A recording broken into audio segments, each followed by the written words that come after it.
Allez, on attaque. Donc les premiers intervenants. Donc ce sont des amis.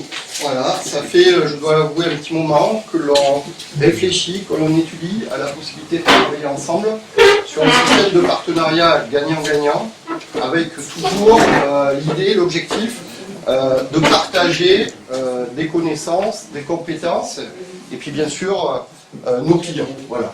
Donc pour les présenter rapidement, hein, parce que je vais leur laisser le soin de se présenter eux-mêmes, hormis le fait que ce sont des amis, ce sont d'abord, de par leur parcours professionnel, des personnes qui maîtrisent parfaitement l'activité dans laquelle ils évoluent, notamment effectivement dans l'approche, la perception surtout des marchés financiers. Voilà. Donc, je vous encourage vraiment à vous rapprocher d'eux pour en savoir un petit peu plus, hein, leur mode de fonctionnement, mais ils vont l'expliquer également.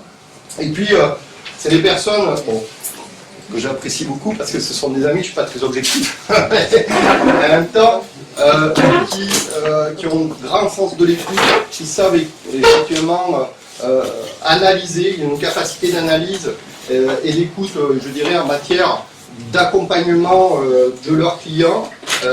Donc écoutez-moi, c'est très intéressant aujourd'hui de le recevoir et d'obtenir leur expertise et leur expérience. Voilà, donc sans plus attendre, je vais vous demander d'accueillir mes amis Sylvain Mercier et Philippe Delcamp de Féodus Patrimoine. Voilà.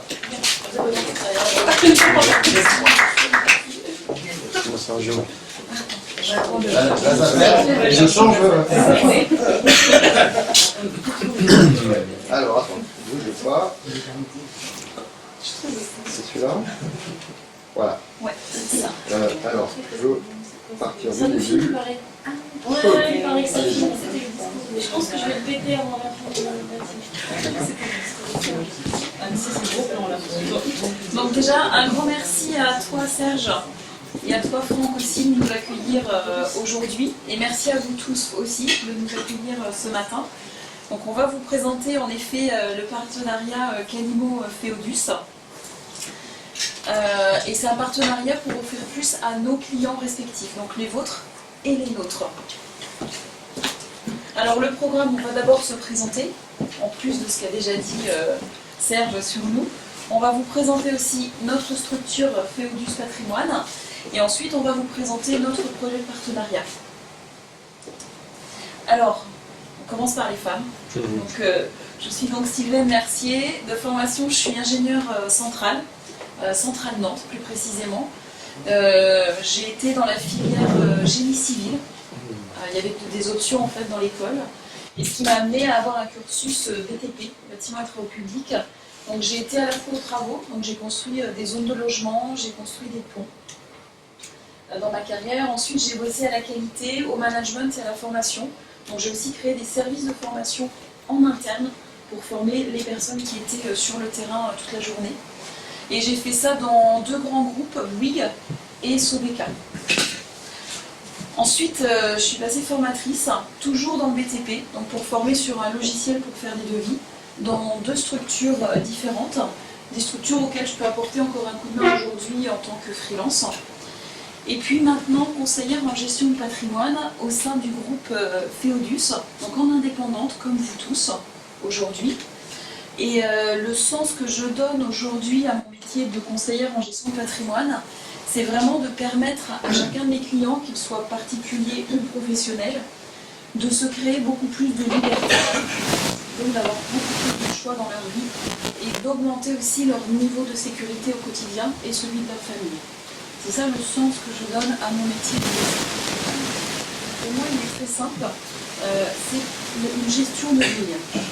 Alors pourquoi une gestion de ligne? Ça peut surprendre, mais en fait, on a en général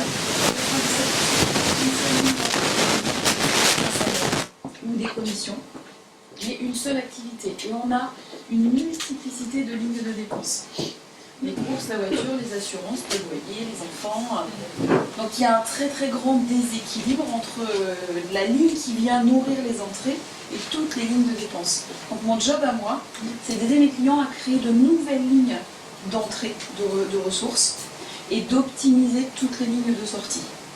Je l'ai fait récemment pour un client où on a optimisé tous ses prêts On a optimisé tous ces biens locatifs, on en a revendu certains, mais on a optimisé toutes les lignes de sortie. Et on a rajouté des nouvelles lignes de ressources. Donc ça, c'est mon travail au quotidien avec tous les clients que je rencontre. Alors je vais passer la parole maintenant à mon topissime responsable de région, Philippe. D'abord, bonjour à tous et un grand merci à Franck de nous accueillir et puis à Serge également. Bon, il y a tout dit sur notre relation, il y a beaucoup de choses, il y a beaucoup d'histoires qui restent entre nous. Après, tu seras libre de les évoquer si tu le souhaites. En tout cas, c'est un vrai plaisir de... Allez, aussi, je peux pas. C'est bien. En tout cas, un vrai plaisir d'être parmi vous parce que c'est vrai qu'on en parlait depuis un petit moment et voilà, donc on est là avec vous. Alors moi, j'ai pas un parcours aussi brillant que Sylvain, je suis pas ingénieur, mais j'ai derrière moi une vingtaine d'années d'expérience dans le métier du conseil et de la finance. Alors j'ai fait une école de commerce, option finance et fiscalité. Et aujourd'hui, donc j'ai un statut de CIF, je ne sais pas si vous connaissez, c'est un statut de conseiller en investissement financier. C'est le statut le plus réglementé de la profession aujourd'hui, et on en parlera après, vous comprendrez pourquoi. J'ai démarré en tant que conseiller en création d'entreprise, dans un petit bureau d'études, avant d'aller chercher ma culture assurantielle et financière dans un groupe d'assurance, MAF Assurance, et ensuite avec des fonctions de direction financière en termes d'acquisition, fusion, cession d'entreprise au sein du groupe Suez, avant de rejoindre donc, le groupement Feodus, donc il y a de ça 2 ans et demi, et avec la responsabilité régionale d'animation en fait, de plusieurs indépendants comme Sylvain et moi-même.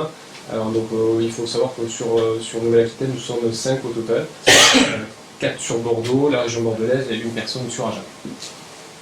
Voilà. Alors, le groupement Feodus, en quelques mots. Nous sommes un groupement national de conseil en gestion de patrimoine. Il y a donc 5 cabinets sur la Nouvelle-Aquitaine, une vingtaine de cabinets au niveau de France entière. Notre clientèle s'adresse plutôt à des particuliers, des chefs d'entreprise ou des professionnels. Voilà, ça c'est notre cible clientèle. Il faut savoir aussi une chose, c'est que notre métier, Sylvain en a un petit peu parlé, nous accompagnons donc ces clients-là qui souhaitent optimiser ou se construire en fait un patrimoine financier, immobilier, souhaitent l'optimiser, optimiser bien sûr la fiscalité, anticiper la transmission, anticiper tous ces sujets autour de la retraite, et évidemment protéger financièrement nos clients, parce qu'on va parler de chef d'entreprise, on va parler de tous les sujets autour de la prévoyance, voilà, du chef d'entreprise. Ça c'est notre métier, d'accord ? Ce qui fait notre force, et c'est le terme effectivement qui est ici, alors oui, on a plus de quarantaine de conventions à travers les banques, les compagnies d'assurance, les partenaires immobiliers, mais ce qui fait notre force vraiment c'est notre indépendance. Nous ne représentons aucune compagnie aujourd'hui, aucun partenaire immobilier, il n'y a aucun lien de nature capitalistique, donc ça c'est fondamental. Pourquoi ? Parce que lorsqu'on a en face de nous un client qui a un objectif, il faut qu'on soit capable de faire du sur-mesure et de respecter ses objectifs, son profil d'investisseur et ses risques. Voilà. Et ça, si vous n'êtes pas indépendant, si vous n'avez pas une boîte à outils conséquente, vous ne pouvez pas le faire.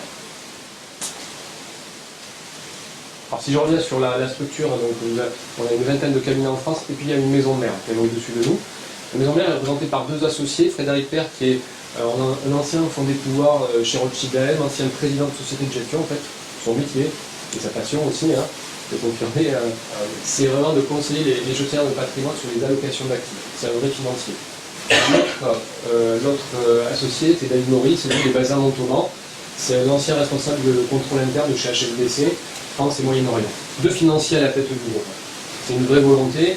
Les gens là se sont croisés, il y a une histoire d'homme en fait, hein, et il a eu une vraie vision de la gestion du patrimoine, de ce qu'il voulait faire, de ce qu'il voulait mettre en place en fait sur la France. Alors, en termes de clientèle, on n'est pas dans de l'élitisme. Alors c'est sûr qu'effectivement, on va effectivement plutôt intéresser des personnes, des clients professionnels, particuliers, donc une assise financière. Mais on ne s'interdit pas de travailler effectivement avec tout le monde, quel que soit le sujet. On en a parlé, donc une gamme de solutions avec 200 produits financiers qui sont à notre disposition, puis support, 10 biens immobiliers neufs, hein, j'entends, sur toute la France, et puis dispositifs fiscaux.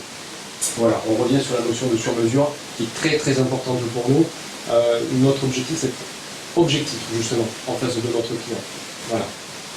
Personne ne nous dit au-dessus de nous, il faut proposer de MMA, de Lodo, du Swiss Life, du Generali. Non. On est de vrais indépendants, juridiquement, mais aussi dans la façon dont on va travailler. Et pour ça, il faut avoir des solutions à disposition. Voilà. Alors, Codus, c'est aussi une approche client très structurée, très organisée. Donc, comme le disait Philippe, notre métier est très réglementé aujourd'hui. Donc, c'est vrai que dans notre accompagnement, on propose à tous nos clients en fait, les documents réglementaires qui régissent notre métier sous un format digital. Il y en a 4 documents: le document d'entrée en relation, le recueil d'informations, la lettre de mission et le rapport de mission.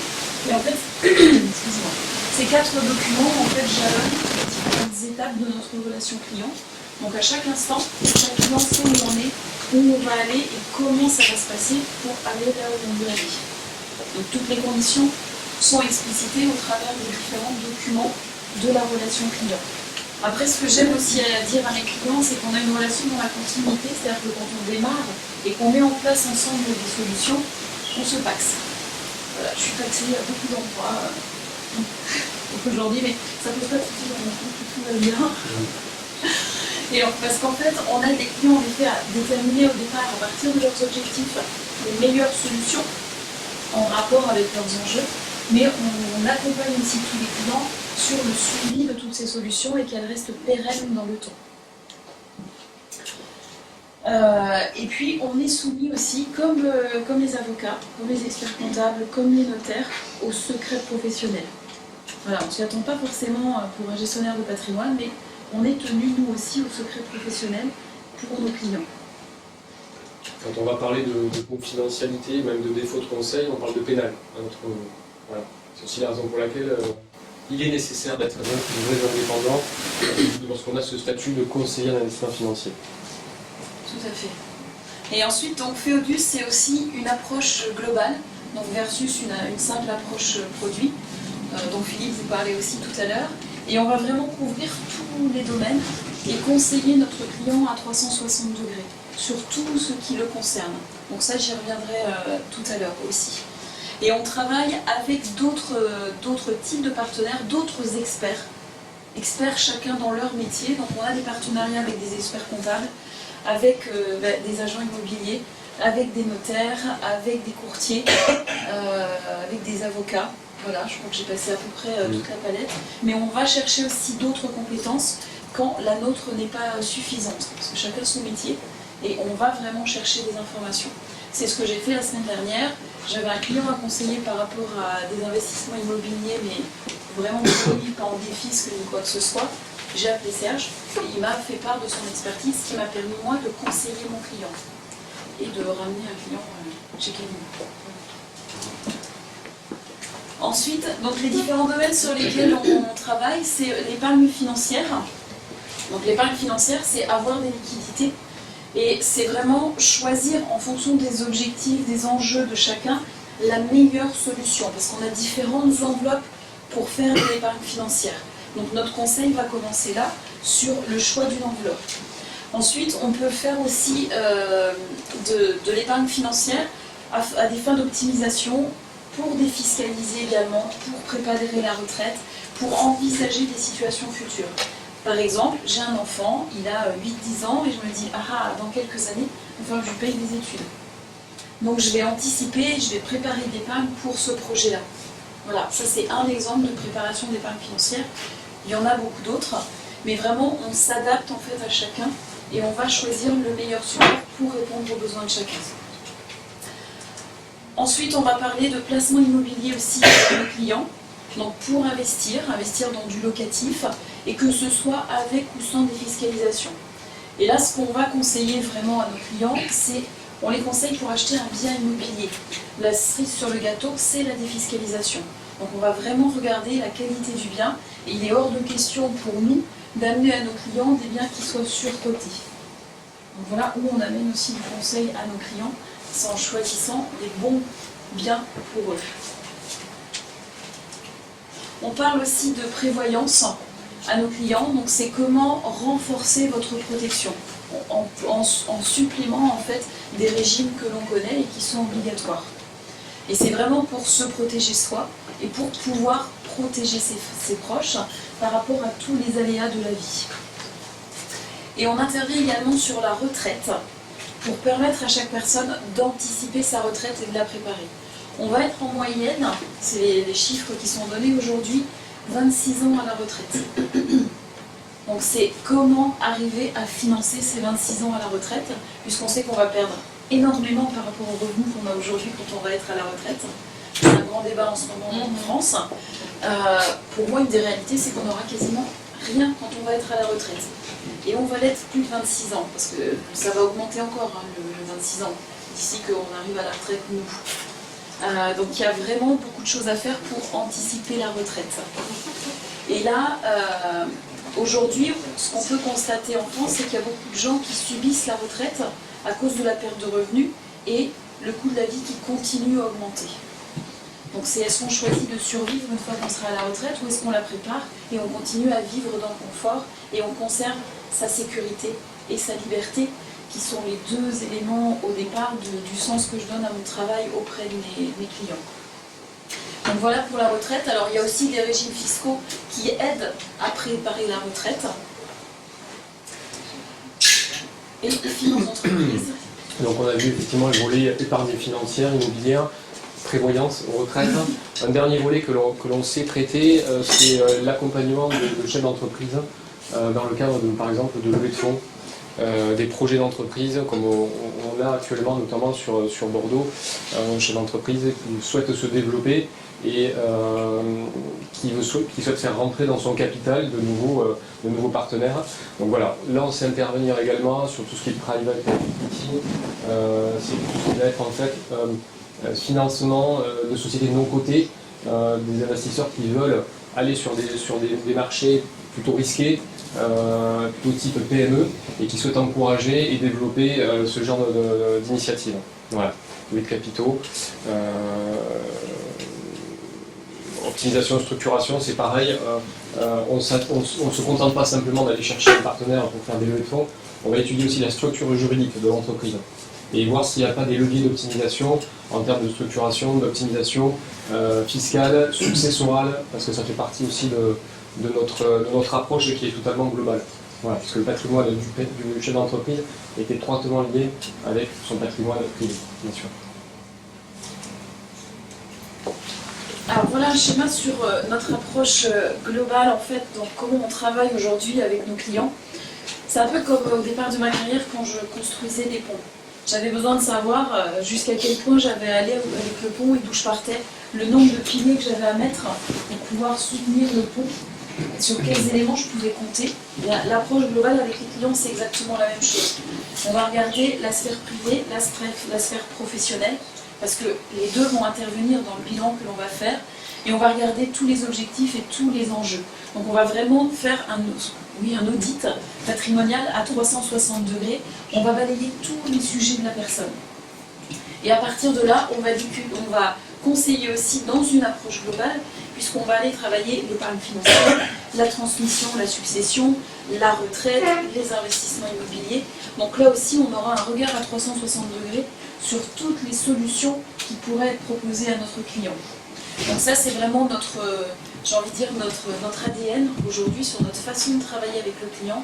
On ne vient pas juste, on dit voilà, nous on ne vend qu'un seul produit et hop, il faut absolument qu'on vende ça. Non, on va vraiment conseiller en étudiant le dossier du client. Maintenant, c'est vous. Donc vous, votre métier, c'est vous aider et vous accompagner les particuliers dans leurs projets d'acquisition ou de vente de biens immobiliers. Jusque-là, c'est vous.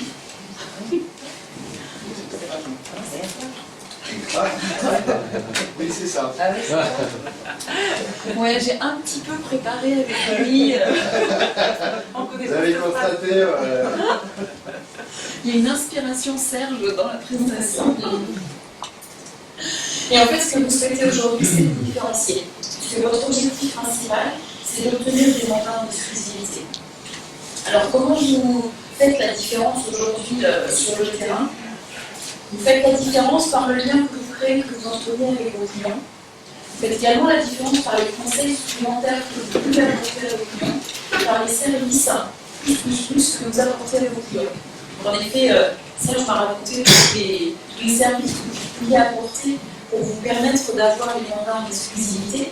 Et l'idée aujourd'hui, c'est d'en rajouter encore un supplémentaire pour que Calimo ait une valeur ajoutée supplémentaire sur le terrain vis-à-vis de vos clients. Et donc là, vous pouvez vous différencier aujourd'hui, parce que les autres agences immobilières ne le font pas. C'est offrir à vos clients un nouveau service unique qui est le bilan patrimonial. Donc ça, c'est notre approche à 360 degrés.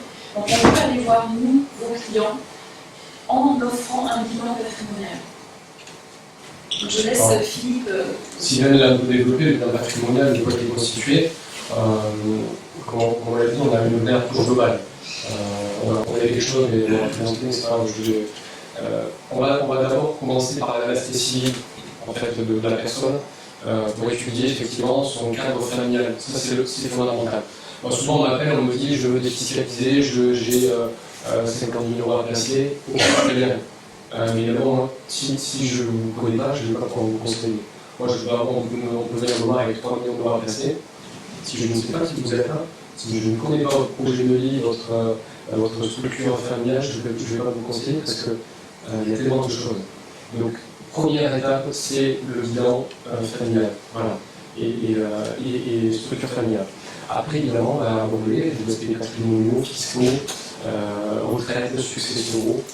Voilà. Et ça, tout ça, c'est dans le cadre d'un bilan global. Donc là, en fait, on va faire un point d'étape de l'audit. Et on va effectivement soulever certains sujets, certains avantages risquants pour la structure du client. Voilà un peu le bilan patrimonial.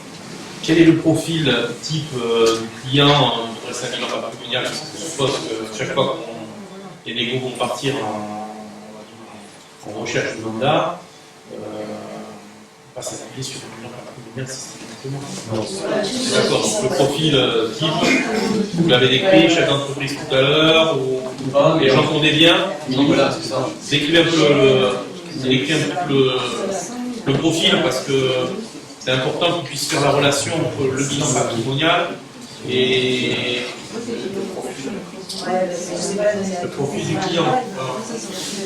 C'est forcément. Quels sont les marqueurs en fait que les négos vont devoir déceler chez le client pour demain se servir éventuellement du levier bilan patrimonial, et donc c'est pas la peine qu'on vous envoie faire du bilan patrimonial chez des gens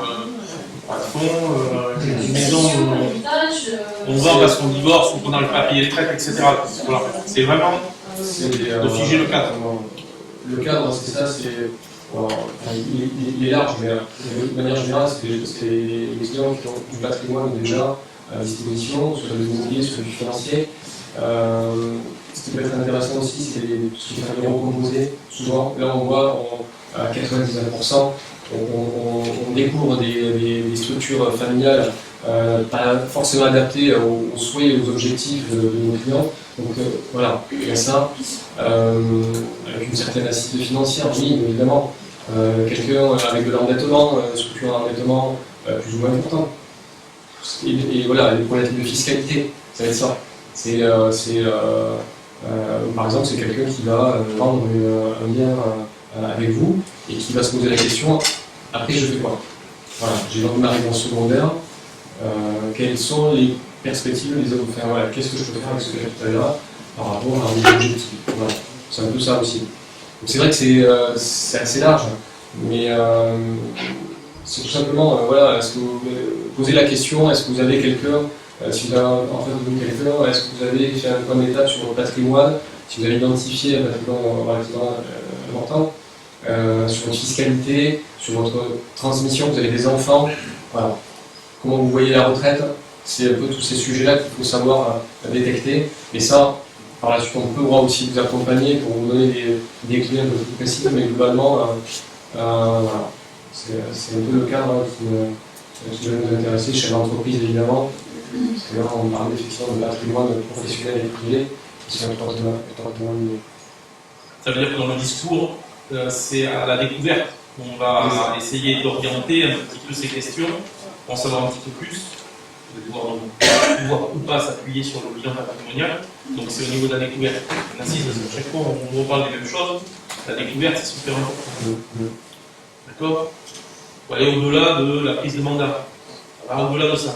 Quel est votre projet demain? Le remploi des fonds, on sait pourquoi faire. Est-ce qu'il y en a un prévu, etc. Quelques questions qu'il faut vraiment poser à un moment donné pour connaître un peu la situation de chacun. On reparlera d'un cas de figure tout à l'heure, cas d'école qui peut avoir posé problème et qui soulève des soucis, et on va essayer d'apporter quelques solutions ensemble. Le métier, c'est vraiment d'accompagner nos clients et de les protéger financièrement. C'est vrai que voilà, si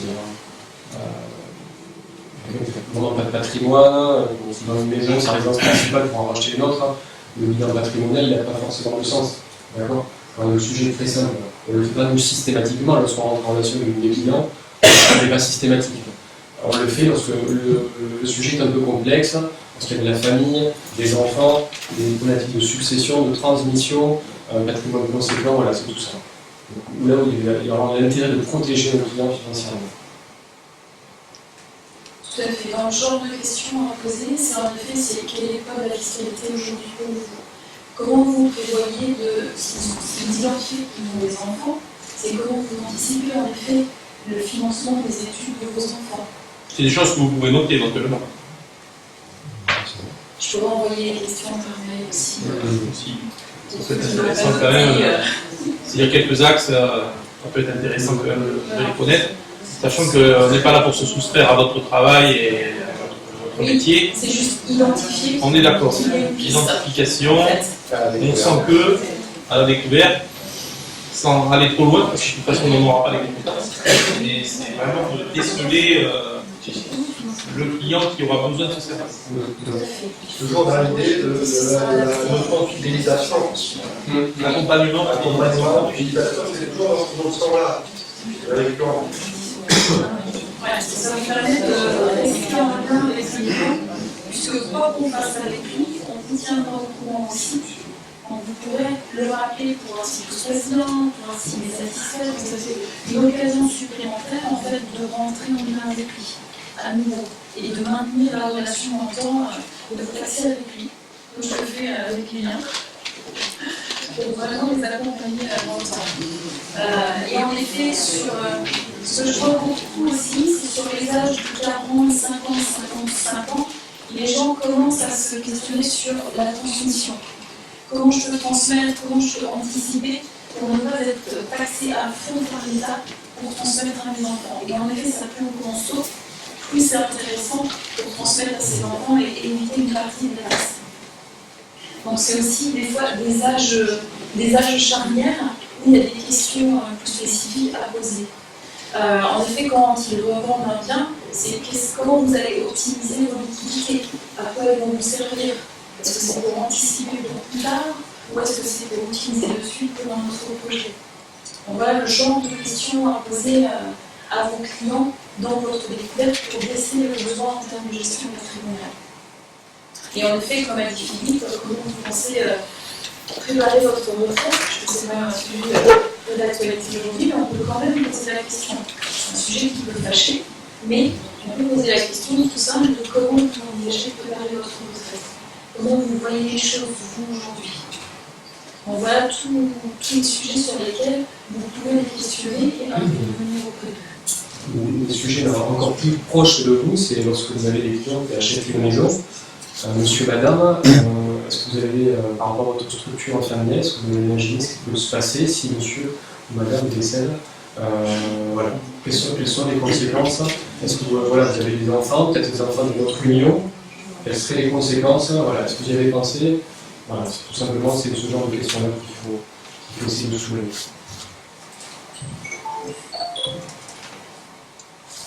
Ensuite, ce que nous vous proposons dans le cadre de notre partenariat, c'est en effet de revenir pour vous apporter de la connaissance et des compétences. On a identifié quelques sujets avec Serge, ça peut évoluer vraiment en fonction de vos demandes. Mais on avait déjà noté sur les régimes matrimoniaux, sur la donation, la succession, la fiscalité, Donc voilà, ça ce sera vraiment à voir avec vous, on s'adaptera et on amènera les compétences dont vous avez besoin sur le terrain et pour vous conférer de poser des questions. Donc on travaille aussi ensemble les types de questions à poser. Voilà, parce que c'est aussi un entraînement que de s'habituer à poser des questions. Ça on peut le travailler aussi. Ensuite, c'est aussi une disponibilité en termes de conseils. Donc j'ai mis ma carte de visite, ici celle de Philippe, mais n'hésitez pas à nous appeler si vous avez une question. C'est ce que j'ai fait avec Serge l'autre jour pour mon ami qui se posait la question est-ce que je passe par une agence ou pas. J'ai appelé Serge, je me demandais c'est quoi ton argumentaire pour vendre ta prestation. Voilà, donc il a été dispo tout de suite pour répondre à mes questions. Et ce qu'on va vous apporter aussi, c'est des recommandations. Tous les clients qui vont nous faire part de leurs besoins d'acheter, de déménager, c'est ce qui s'est passé d'ailleurs à la soirée sur le marché financier. Un des ingénieurs qui était présent et qui est un de mes clients en cours et qui est dit à Serge, moi je vais déménager bientôt. Voilà, donc le lien s'est fait très rapidement pour que ça fasse un client de plus pour Clément. Donc c'est vraiment un partenariat dans les deux sens. Voilà, on vous apporte aussi tout ce qu'on recueille comme information en termes de recherche d'habitation. Et là c'est bon. Quelle question avez-vous par rapport à notre présentation, par rapport au partenariat? Je pense qu'il y aura des sujets, alors je vais parler de moi, qu'on aura peut-être parfois du mal à aborder. Oui.